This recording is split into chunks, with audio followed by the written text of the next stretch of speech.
Welcome to American History Notes, where I discuss things that I've learned from American history. I hope you'll be interested in some of them. We're finishing up with science and technology today. We didn't go all the way to now. I did stop at a period in time in the past for a reason. Um, and we'll go to some other topics next. I was thinking of the notable Latino persons in history, notable Native Americans, notable Asians, things like that. So anyway, um, we're going to continue today with science technology and finish up with that. Now, physicist Robert Andrews Millikan calculated the electric charge of a single electron in 1911, while the next year, archaeologist Hiram Bingham discovers the Inca strongholds of Machu Picchu and Vitcos near Cusco, Peru. Victor Franz discovers evidence of cosmic rays in 1912. Astronomer Vesto Melvin Slipher claims that 13 of our 15 known galaxies are receding away from us at 100 miles per second in 1914. Edwin Powell Hubble, whom the Hubble telescope is named, discovers the Andromeda Nebula in 1924. Hubble will make many discoveries important to astronomy in the next few years and formulate many theories still in use. George Gamow will popularize the theory of the Big Bang in the 1930s, which will receive its name derisively on a radio talk show in the early 1950s when astronomer Fred Hoyle names it. And one of the most fascinating theories that is often overlooked in arguments today. In 1930, Robert J. Trumpler shows that the Milky Way galaxy is a lot smaller than first thought because interstellar dust dims starlight and creates the illusion of greater distance. Pluto, the planet that is just deplanetized, that was just deplanetized a few years ago by astronomers, was discovered in 1930 by Clyde William Tombaugh.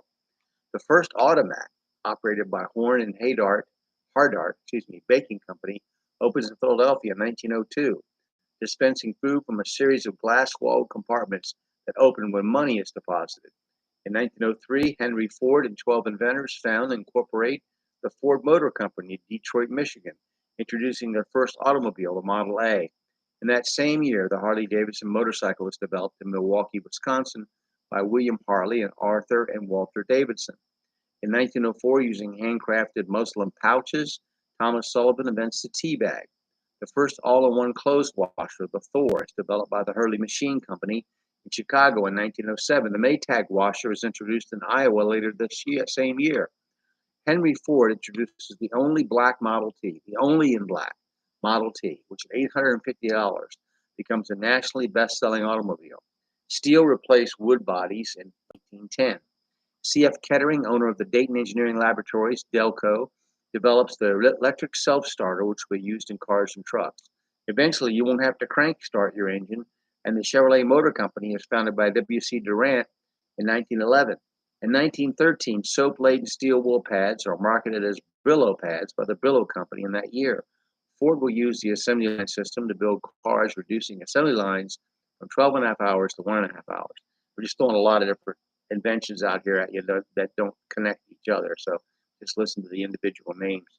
The teletype machine is invented by inventor Edward F. Kleinsmith in 1914. The pop-up toaster is patented by inventor Charles Strite in 1918. The American Telegraph and Telephone Company, AT&T, introduced dial telephones in 1919. The Frigidaire refrigerator and freezer was introduced in 1925. Clarence Birdseye and Charles Seabrook invent the deep freezing process for preserving foods. The commercial bread slicing machine will be invented by Otto Frederick Rohwedder in 1928, and in 1930, the Continental Bakery will sell the first loaves of pre-sliced bread under the label Wonder Bread. Stuff that we use today that you just take for granted it was invented at one time. Thomas Midgley Jr. will discover Freon used in air conditioners and refrigerators for decades in 1930. Frozen orange juice from concentrate is developed in 1945. Now, I've come to the end of the time period I wanted to examine at the end of World War II. If you'll notice a few things. First, behavioral sciences become atheistic, and in keeping with Darwin's theory, our mental and physical issues are treated from a purely mechanical perspective. We have become, in their minds, a mere brute aggregate of atoms rather than holding a special place in God's creation. With regard to consumer technology and science in general, in a very short time, there's a huge growth in knowledge. Up until the early 1800s, mankind could move only as fast as Abraham, Noah, and Adam, either by foot, by horseback, or by sail. within 150 years, we would be going into space. More knowledge has been acquired in the last century than all the centuries preceding combined. America has always been a leader in science and technology. By what I've described in 1,001 inventions and innovations, I've had to skip for brevity's sake. Notice I've completely avoided the space age, and I encourage you to look into this era of science and technology, but we will talk about that at a different time. So I would just say some things you should know. Name the colonial Pennsylvania resident who invented the Pennsylvania fireplace and bifocal lenses, who also did groundbreaking work in study of electricity. And I also, number two, what is the name, excuse me, of the canal that linked the Hudson River with the Great Lakes in a 363-mile span completed in 1825?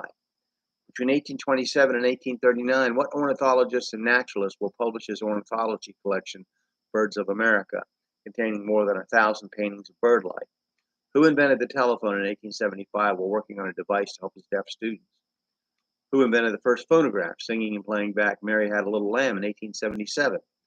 The names ABC and ENIAC refer to what kind of early calculating machines from the 1940s? And finally, who invented the Model T, a cheap car that came only in black, and the assembly line that built it? So those are some interesting things. I hope that you'll start studying American history and look up some names. Just familiarize yourself with it so you're conversant in it. Thank you for listening to me, and we will have some interesting things coming up.